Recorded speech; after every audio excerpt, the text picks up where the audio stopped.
एका पुस्तकाची किंमत -20 ने कमी झाल्यास त्या पुस्तकाचा खप -20 ने वाढला तर उत्पन्नात कितीचा फरक पडेल? आणि पर्याय काय दिले? उत्पन्न 10% वाढ होईल, उत्पन्नात 4% वाढ होईल, उत्पन्नात 4% घट होईल आणि उत्पन्नात काहीच फरक पडणार नाही. काय करायचं बघा. पुस्तकाची पहिली किंमत मानायची. पुस्तकाची जी जुनी किंमत होती ना, किंमत किती मानायची? 100 रुपये पुस्तकाची किंमत होती. त्यावेळेस किती पुस्तकं खपत होती? पुस्तकाच्या किती प्रती खपत होत्या? 100च प्रती खपत होत्या, बरोबर. मग दुकानदाराला किती मिळत होते बघा? 100 गुणिले 100 किती झाले? 10,000 रुपये मिळत होते. आता काय म्हणलंय? पुस्तकाची किंमत -20 ने कमी केली. 20 ने कमी केली म्हणजे 100 रुपयाला किती कमी झाले? -20 म्हणजे काय? 20% कमी, म्हणजे 100ला 20 रुपयांनी कमी होणार. पहिली पुस्तकाची किंमत आपण मुद्दाम काय मानली?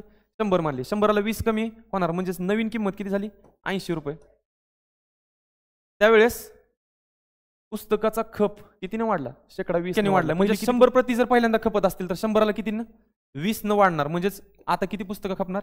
120 पुस्तकं खपणार. तर आता 80चा आणि 120चा गुणाकार करा तर दुकानदाराला किती मिळाले बघा? 12×8 96.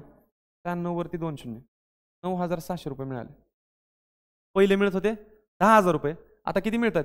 9,600 रुपये. तर उत्पन्नात वाढ झाली का घट झाली? घट झाली. किती टक्क्यांनी झाली बघायचं का? पहिले किती मिळत होते? 10,000. 10,000ला किती रुपये घट झाली? 400 रुपये घट झाली, बरोबर ना? रुपये. पहिले 100ला किती? 2 शून्याला 2 शून्य कट झाले. 100ला किती रुपये?